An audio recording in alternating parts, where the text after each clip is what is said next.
président Nabiso Alobaki était à négocier na ba pantin. Pas discuter avec des pantins. Les pantins ne vont jamais parler de leurs problèmes. Nous avons donné raison à notre président. Pourquoi? Parce que à travers le monde, aucun pays a négocié na ba terroriste.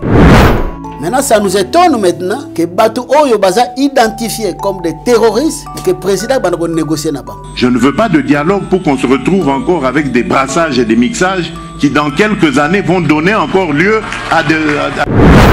Alors on ne comprend pas. Nani a insufflé le président que Hassanine a négocié. Alors maintenant là, quels sont les points par lesquels ils vont négocier? Et ça nous étonne aussi. Au moment où le Conseil des Nations Unies et Bimisi, Rwanda abima, M20 Passanini abima. Bango va déposer dans nous. Tout la négociation. Pourquoi tu veux la négociation? Ça c'est le premier point. Bon, maintenant, le pays na Kagame Sanini abima na mboka na armée na ye.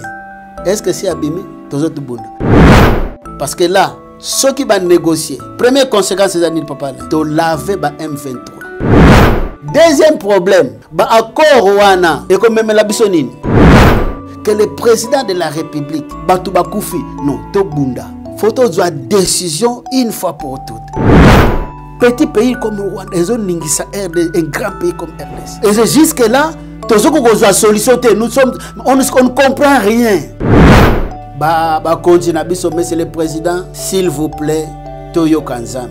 To bongisa nanu oyo bazolo banabiso ba message oyo c'est bimi awa ba lobi na biso mboka za na malédiction to longola nanu malédiction oyo e fani na mboka.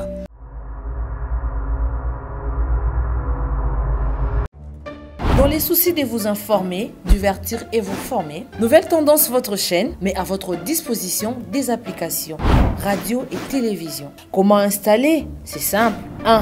Rendez-vous sur Play Store ou App Store. Tapez TVNT pour la télévision et RNTFM pour la radio. Pour répondre à vos préoccupations, contactez les bureaux. Merci pour votre acte de bienveillance. C'est compliqué, en fait, Abraham... Vérité et réalité, votre magazine, mesdames et messieurs, vous nous suivez sur Nouvelle Tendance Télévision. Culture d'excellence au rendez-vous. Nous vous transmettons les salutations de la part de toute la grande équipe. Gédéon là à la prise de vue, accompagné des cornets, la réalisation signée Jordan Pazou. C'est comme ça que nous allons travailler. Parlons de la fondation Ndélé au cœur de la nation, ainsi que l'orphelinat Famille du Cœur Christ Rédempteur. À travers cette opération, vous êtes sensible aux cris de détresse, vous voulez soutenir les orphelins, les veuves, les démunis. Pensez à cette structure et certainement Dieu va tous nous bénir. Nous parlons en images et nous nous retrouvons tout juste après. Tango nyoso molinganga nazalaki komona baninganga na baboti na bango nanga ba parents bazate vinanga pasi. Est-ce que koko fait la baboti ezali sumu? Kozanga baboti est-ce que ezali sumu? Voilà, na ko pesa bino message. L'orphelinat Christ Rédempteur. Et ana posa lisungi na bino. Tala musala munene zo sala pona bana. Tala musala munene sala pona bana oyo mokile tiki ebwaki.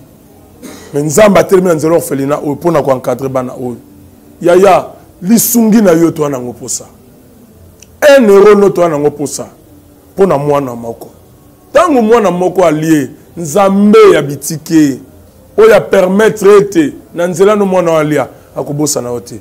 Voilà message ya l'orphelinat Christ Rédempteur. Tu as besoin de sungi na bino. Ba numéro za na se kota contact na biso assistance na yo et aux ali sungi pona bana. Que le Dieu des orphelins a bénir diama mtu nyoso ja ta likanisa ko sala quelque chose. Pe o sali yango zamba pambola bino. De retour sur ce plateau, nous vous présentons le produit disponible chez nous. Vous en avez besoin, n'hésitez surtout pas à entrer en contact bien sûr avec nous à travers le numéro qui sont affichés au bas de vos postes téléviseurs et vous serez servi. Alors la pub nous en dira un peu plus et on se retrouve tout juste après. Merci Banakin, Bana monde entier. Merci bien-être. Sougala café, le logo na mêlé logo mais le logo est amabé. Il y a bien pour la panne technique, mais quand ça les langues on a n'enga ma bête, ça les langues pour la maman. La célibataire to lingi bino ate. So maga boma mukolo bala. Pourtant mzo ba produire en soute. Merci bien-être yango yo. Lukango benga ndekonanga alendele yé mutu ayebi esika ko fournir yo autant que tu veux $35 et belé na kati. Sobo melika moko de jour bien. Mais hémorroïdes banini tout ça. Bilialia, vanda musala banini et réparer yo système ya break et réparer yo pe fonctionnement ya break de break donc et pe son fonctionnement ya bien. To comme ba congolais toujours gagner ba match. On va défaite, pas technique en plein match, c'est pas bon. Zongela et loco. Ngala c'est éviter de dire surtout ba pasteur, boningo mela boyawa. Bobenga pena alendele na numéro na ye pour bobenga pour bozo loko. C'est important. Traitement poison anti-poison yango yo. Ne ba mususu meli yango avant kende obima. O melango. Ça a des jours ata batele loko. Moi cuire mon corps c'est bon. Oyo pe anti-poison. Donc soko ata izana kati et longolango. Alendele mikolo somme. N'habité mindele yango ba pese biloko ba udia. Po biloko yango bendeza solo mikolo batiaka poison à toi famille te à toi problème na mututé jalousie car do ba produit yango y anti-poison oyo pe anti-poison donc benga alendele à partir na ye ayibindeni oya ozwango nzambe na nga pambola bino mi batela mboke komi biete bato bakomi na jalousie oyo tozo comprendre souté bana mike bazo kufa mikolo bazo kufa ba otiana bana bébé ba poison donc toujours zala nanti na ndengana nga na ndako c'est bon. Que Dieu vous bénisse. Mesdames et messieurs, c'est un plaisir de vous présenter ces grands magazines Vérité et Réalité. Si vous n'êtes pas abonné, allez vous abonner rapidement. Il suffit de toucher sur le bouton, c'est écrit en rouge, s'abonner. Appuyez une fois. Une fois touché, vous retrouverez 3 rubriques. Appuyez sur la cloche où vous verrez 3 rubriques. Appuyez sur toute notification. Une fois touché sur toute notification, vous êtes compté parmi nos abonnés. Également, allez télécharger nos 2 applications. Vous avez l'application de notre chaîne de télévision qui est sur web et aussi de notre chaîne de radio Nouvelle Tendance FM. C'est un plaisir de recevoir sur ce plateau, une fois de plus, un éminent serviteur de Dieu. C'est un pasteur Nzouzi. Alors, affectueusement appelé Papa Nzouzi. Certains, ebiye basola penae nanzela singa, mais ebele baebiete.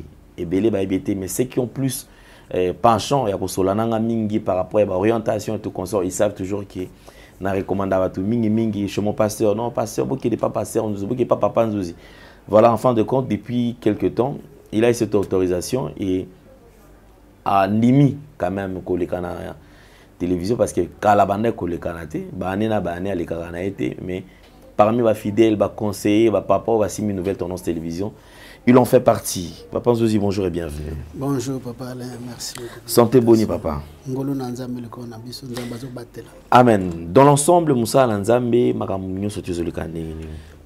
Nangolu Nanzambe, Nzamba zo kamba biso, muke tozota la main se fixe vers le Seigneur, et zo kena mama malam. Nous croyons que ça va marcher encore davantage. Mais, mesdames et messieurs, très chers amis téléspectateurs, depuis quelques temps, les émissions tournent autour quand même des intérêts de la RDC. Les émissions tournent autour de voies qui peuvent amener la RDC vers l'épanouissement également, à vivre la paix dans l'entièreté ou dans l'ensemble de la RDC. Comme vous le savez, ça fait plus de 2 décennies qu'une partie de la RDC a été prise en otage au Lelo. Vous allez assister à un spectacle, il y a désolation, il y a sorte surtout massacre et paille, atrocité et paille, violence et paille, dans toutes sortes de violences, où déjà vous allez assister à un. Mais en fin de compte, on se pose cette question, jusqu'à quand? RDC kotika la kakaboye, tout esengeli to bunda, to bondela, to kena ba voignon surtout pour natina na kosala que makambo oyo eba na kosila. Mais aujourd'hui, spécialement, on va tourner autour. Il y a piste de solution et que ça là que Congo na biso et kende liboso. Tout le monde a quand même mouvement, il y a 5 qui parle de 10 voire directement l'église catholique. Tomoni bandeko na biso ya SCC qui parle de SCC amon mamoro église protestante oyo bazali baki ko initier ba démarche oyo akosala que ba na kokutana na ba acteur politique ya Congo et aussi ko kende vers ba oyo bazali koyoka na te na pouvoir en place pour na tina na kosolana bango si ya moyen et que bafanda autour d'une table pour enfin trouver la solution durable oyo kosala que Congo et fanda bitumba et sila na kati ya mboka na biso. Une partie baza d'accord na yango, une partie lapider bango pour dire que non, niet jamais jamais. D'ailleurs tout monde qui na bandeko bazali ko engager pouvoir pour natina na koloba que non, le président de la République n'est pas au courant ou yete moto atindi batu ba na kosala ba démarche wana.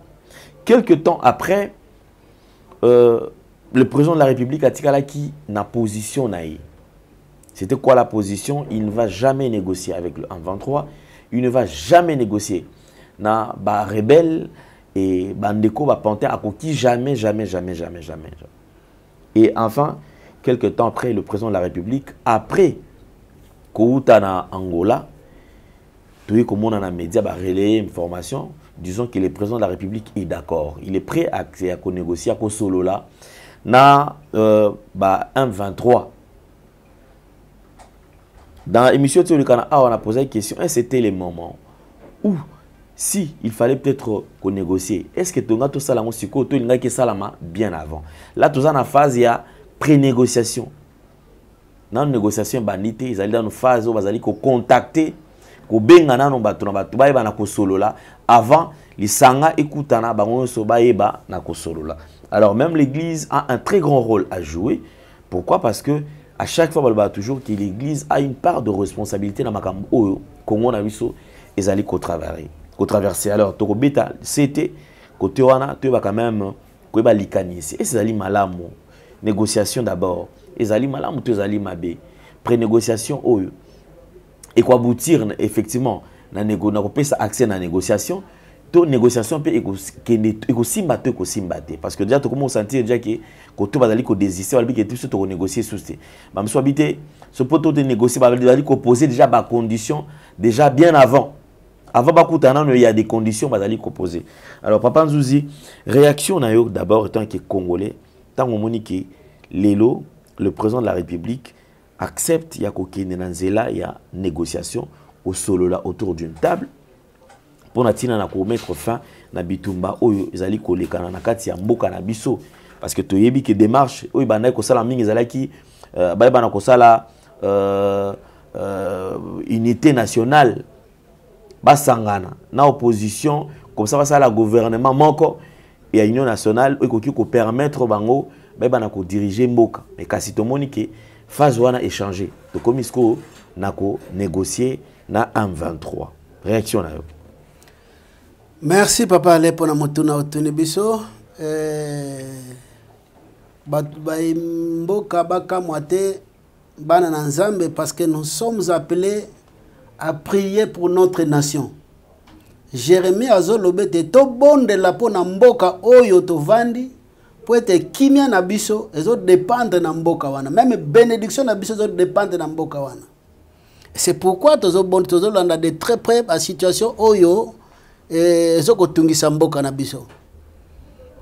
To landa ki na bokebi mingi ndenge situation ezo koleka. C'est vrai ndenge uti ko loba président na biso alobaki était à négocier na ba pantete à négocier na bangote et nous avons donné raison à notre président. Pourquoi? Parce que à travers le monde, aucun pays a négocié n'a pas terroriste. Je pense que même les États-Unis n'ont jamais négocié, l'Israël n'a jamais négocié, l'Iran n'a jamais négocié. Vous voyez? Maintenant, ça nous étonne maintenant que Batu Oyo Baza identifié comme des terroristes et que le président va négocier là-bas. Donc il y a une phase de quoi que Moutoumoro à côté de la Katanda sans permission. Sans permission na yo. Non, abomi. Non, abomi à Salima Kamwende ko sala. A violer maintenant yo lingo négocier na ye. Qu'on négocie pour Abima, Abima Libanda. Non. Est-ce que pour Abima? Non, parce que quand Abima, ils ont ndenge wanate. Voilà. Parce que maintenant la médiation, ils ont 3 parties papa là. Ndenge outi ko loba. Donc on a partie pré-négociation. OK? Ce qui va si phase après négociation, bah OK na phase ya négociation. Négociation nous c'est bimisa accord. OK? Maintenant après négociation, ndeboko ya la 3e phase ali la mise en application ya d'accord. OK. Vous voyez? Alors maintenant là, ko banga na biso ezali ke bon, ba okota na pré-négociation. On a pré-négociation et là on se pele ça to tala nano parce que ya pré-négociation ça peut na 3 phases. Il faut pas identifier.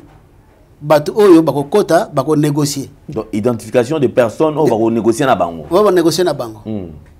M23 pena namboka na pays na mboka na gouvernement. Et puis mandat, acceptation des mandats. Ya ba o bako pesa na bato bako négocier. Est-ce que ba M23 ba bondimi que intel a ko négocier ko représenter bino. Ba président est-ce que bondimi ba ça dit ba faut ba mandat. La deuxième fois, maintenant, bah, identifier. Vous voyez? Bah, identifier. Identification. Il y a des négociants. Et puis, acceptation. Nabango. Maintenant, deuxième phase, bah, kota na nini. Na problème nini, oyo basa nini. Bah, négocier nango. Problème nini, bah, négocier. On a deuxième phase. Troisième phase, est-ce que vous avez confiance dans le Hassani Oyo avant d'ici Bango? Et dans le cas présent, c'est le président Laurence. Est-ce que M23, vous avez confiance dans lui? Est-ce que Bissou RDC, vous avez confiance dans lui? De ces 3 phases-là, ce qui est ici, nous devons négocier. Il faut pas se mettre aussi d'accord pour négocier sur le point nini. Quels sont les points par lesquels ils vont négocier? Et c'est là maintenant que tu as les problèmes. Tu as les mingi. Alors maintenant, biso tu as les baimboka. Tu as pourquoi tu négocier? Les conséquences, ça dit, tu as déjà l'homme prudent voit le mal de loin. Et se cache. Pourquoi? Parce que maintenant, tant que tu as négocier, l'autre fois, nous avons refusé de négocier. Mais aujourd'hui, mais pourquoi attendre que Batuna Goma Bakoufa, Batuna Bukavu Bakoufa? Pourquoi attendre ça par exemple? Mais on ne sait pas. Et ça nous étonne aussi. Au moment où, Conseil, la Nation Unies, et Bimisi, Nini que Rwanda Abima, M20 Passanine, Abima. Ça dit, pas déposer des armes na bango, mais bango va déposer na nouté. Tout ce que nous voyons la négociation. Pourquoi tu vois la négociation? Ça c'est le premier point. Deuxième point, n'oublions pas aussi qu'il y avait une négociation wapi na Nairobi. Un groupe arménien sur na S. Si nous voulons la paix, alors que na Nairobi, un groupe arménien, y compris M23, Azala qui est invité. Mais pourquoi tout simplement maintenant on invite quel est M23 alors que le groupe arménien va participer? L'accord est à Nairobi ou est Simbité. Ou est Simbité. Donc qu'est-ce qu'on a à Luanda? Oui, à Luanda. Mais Luanda maintenant, Azo Bengisa, parce que pour Luanda, pour notre président Ezaginini, a négocié direct na Kagame, qui était concerné dans cette affaire. Parce que c'est lui qui envoie son armée na RDC, na Mboka na biso. Kagame a rejeté ça. Kagame a rejeté. Bon, maintenant, lobby pe na Kagame sanini, abima na Mboka, na armée na ye. Est-ce que c'est abimi? Tozo tubunda. Maintenant, le reste, on ne s'attendait même pas que négociation entre RMC entre M23 na RDC. On s'attend brusquement à et c'est ce qui nous étonne. Et qu'est-ce qui va se passer? Alors, maintenant, mise aux allées fixées. Parce que là, ceux qui vont négocier, première conséquence, c'est que papa là. Tu laver M23. de massacre nyonso basali na RDC. Bakomi blanchi. Bakomi blanchi. Ok. Première des conséquences. C'est-à-dire ils sont plus des criminels. Maintenant biloko nanga boboto leki aweko sukandeni. Maintenant batu o peut-être bozomona ke nanga abomi batu nanga zo tambola parce que hein il va bénéficier bako bénéficier ya biloko no c'est ali lié na accord wana. Vous voyez ce que ça fait? Et c'est qui est vrai, dans ne lâchera pas quand même que biloko na etika la bonne. Il faut d'abord parmi ba conditions, il faut bazongi cela ya biloko na ye. Maintenant ce que justice na biso o ekata biloko nanga, eza considéré lokola nini? Où est notre souveraineté? Ça d'abord le premier problème. Parce que to blanchir bango, hein, to blanchir bango ba commis, donc ils sont plus des terroristes. Donc vous traiter na bango de même pied et égalité. Ça c'est le premier problème. Deuxième problème, ba accord wana et comme même la bisonine, mixage, brassage. Oh, tozoko boya ke et salamaka ba Rwandais ba côté na armée na biso ba étranger ba infiltrer mais ça devient continuel. Pour ba kotinda ba jeune moko bo ya ba 20 ans ba ko sa brasser ba ba généraux ba colonel et lobby kuna promessa nini et ko ça l'éternel. Non, nous devons prendre ça dit que photo de décision une fois pour toutes. Que le président de la République, Ndenge Mardoché Azolobana Esther, peut-être c'est le moment ici où Nzambe Alingaki, yo Ozanini, Ozalana place ou un président. C'est le moment ici. Ce qui est au salayango, peut-être que vous avez salayango. Agoya ko salayango. Maintenant là, Batu Bakoufi, non, to bunda. Je ne sais pas. Parce que et qu'on l'accord et qu'on sait bango bako senga ke batu na bango basanini bakota na armée. Ça c'est le troisième. Maintenant troisième problème, faut pas ça le gouvernement non. Parce que le gouvernement na bango bako yokana. OK. Ba partage ya pouvoir. Donc tout ce que nous to bon c'est ça nini. Et ba mandat il y a les 3 ans qui lui restent, les 4 ans qui lui restent ça nini. Et quoi il a maille? Maintenant, les grands bénéficiaires, ça c'est l'humiliation de la RDC. Alors que d'un côté, si on gagne déjà, on a d'accord, nous c'est outil collègue. Et si on gagne déjà, bimba bima, mais baboyko bima, voilà facette moko. Alors on ne comprend pas, nani a insufflé, na président qui a négocié. C'est une trahison. Et ça, les pièges battus le président. Vraiment, c'est ce que nous voulons découvrir dans notre émission. Ça. Merci beaucoup, Papa Nzouzi. Alors, c'était un plaisir. Comme je l'ai toujours dit, il y a quand même la position face à Makambo et Tozokuta. On a Katia Mbokanabiso. Alors, avant toujours la deuxième partie, je voudrais quand même un message avant qu'on la deuxième partie, ils allaient quand même adressé auprès des autorités. Parce que Balandarabiso. Tout y est quand même parce que tout ce qui est bon kindaka bon côté. Bah quand même que biso peuple toza sima. Toza ko taille la bango mais toza lipé. Na likanisho to ki ko tchap na kati na bango o ki ko sunga le ba na ko kamba malam. Alors face à tout ce que nous sommes en train de traverser aujourd'hui en RDC, nini o ki ko yebisa na ba autorité o bazali kolanda biso. Et là tozo senga na ba président na ba autorité na biso ba yoka peuple. À un certain moment, il faut que yoka biso. Biso basali na nzambe, bana na nzambe, tozo senga bango bacha nzambe liboso na ba nyonso ba ko entreprendre. OK? Bacha nzambe liboso. Papa le na kati na ko kamwisa yo. Peut-être oyebi histoire yango. Vous savez que Rwanda est un petit pays. Non, un petit village, hein? Village. Il y a un village mokobo yamuke. Rwanda wana ozomo, il y a un village yamuke. Ba 1600 basala nini? Kolo village wana chef kutazaki roi moko bana bango bana. Asala ba cérémonie ya makasi. Asala ba sacrifice aboma bato. aboma bangombe aboma pe bato et sacrifice wana a symboliser nga cha symbole ya lona nzete peut-être bato belé bayebi yango te ta sorte de révélation bato musu ba éviter alona nzete et nzete wana alona aloba nini toza ba guerrier c'est-à-dire village de Fossanine et s'étendre jusqu'à au-delà. Et s'étendre jusqu'à wapi? Au-delà. Parti oyo on a besoin na ti buni Rwanda zo ya muni ndenge komi na niveau nango. Pona bango nan basukite. Il faut basa nini?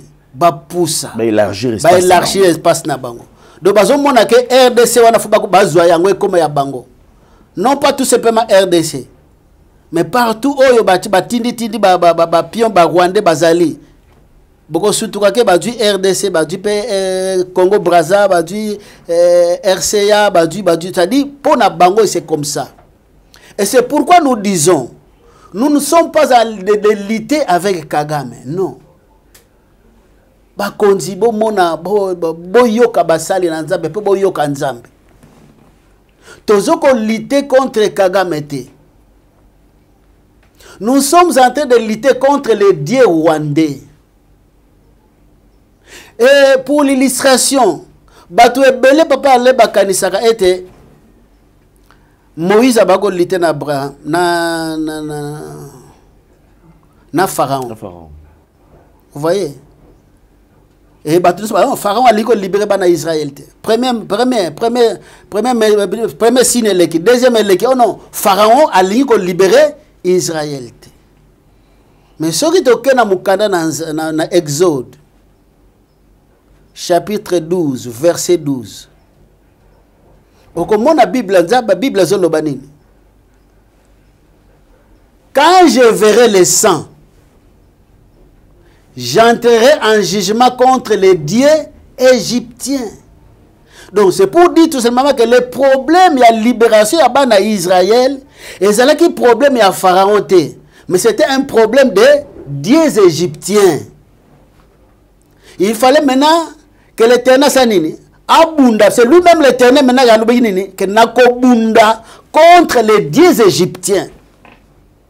Parce qu'on ne peut pas comme moi je me pose la question papa, je ne sais pas si vous vous posez cette question aussi. Petit pays comme Rwanda, un grand pays comme RDC. Comment vous pouvez comprendre ça? Vous comprenez et pendant plusieurs années. Et 30 ans d'Iran. Et c'est jusque là, on ne comprend rien. Non. Je m'excuse.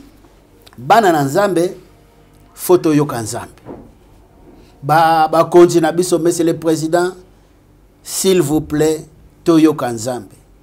To placer Nzambe na liboso, ya oyo nyonso to entreprendre. Je sais que tozo kene na négociation. Nous avons déjà accepté de négocier. On ne peut pas to zonga sous simate. Mais le problème na ko kene na négociation na papa le biso do lingi, hein? To kene na nani? Na Nzambe na négociation wana.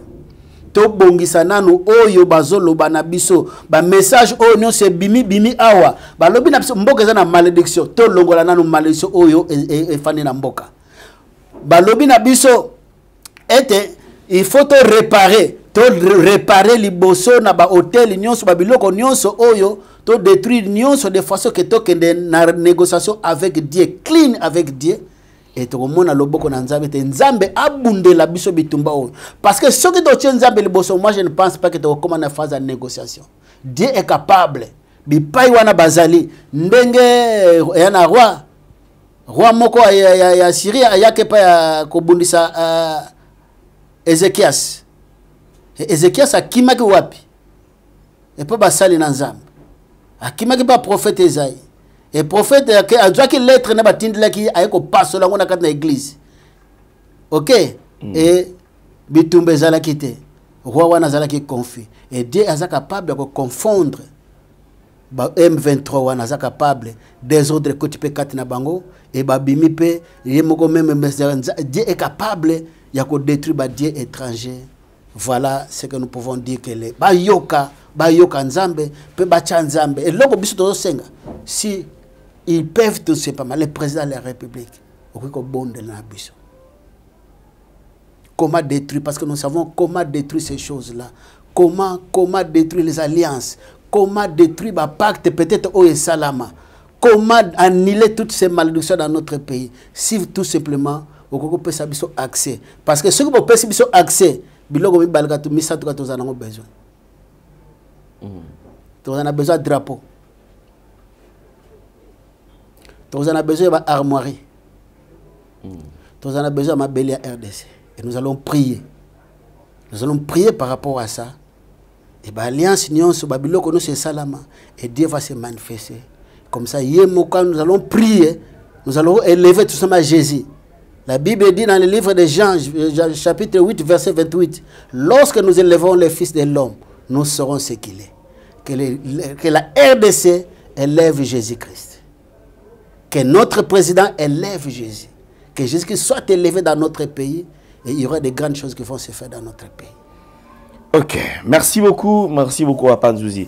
C'est ça le souci de tout Congolais qui m'a écouté dans Katiambo Canabiso. Alors nous allons quand même donner quelques temps par rapport à l'exhortation sur l'attitude que Bananzambe Sengel Bazalango face à Oyo Tozali Kokutana Nango. Merci beaucoup. Dans les soucis de vous informer, divertir et vous former, Nouvelle Tendance, votre chaîne, met à votre disposition des applications, radio et télévision. Comment installer? C'est simple. 1. Rendez-vous sur Play Store ou App Store. Tapez TVNT pour la télévision et RNTFM pour la radio. Pour répondre à vos préoccupations, contactez les bureaux. Merci pour votre acte de bienveillance. C'est compliqué, mais en fait, Abraham... Tango nyonso molinganga nazalaki komona baninganga na baboti na bango nanga baparent baza te vi nanga pasi. Est-ce que kokufela baboti eza lisumu? Kozanga baboti est-ce que eza lisumu? Voilà, na kopesa bino message. L'orphelinat Christ rédempteur. Et ana posa lisunge na bino. Tala musala munene zo sala pona bana. Tala musala munene sala pona bana oyo mokile tiki ebwaki. Mais nzamba termina nzelo orphelinat oyo pona ko encadrer bana oyo. Yaya lisungi na yo to ana ngoposa. 1 euro no to ana ngoposa pona mwana moko. Tango mwana moko allié nzambe ya bitike oya permettre ete na nzela no mwana alia akobosa na ote. Voilà message ya l'orphelinat Christ rédempteur. Toi on a besoin de lisungi na bino. Ba numéro za na se kota contact na biso assistance na yo et aux alisungi pour na bana. Que le Dieu des orphelins a bénir diama mtunyo soja ta likanisa ko sala quelque chose. Pe osali yango zamba pambola bino.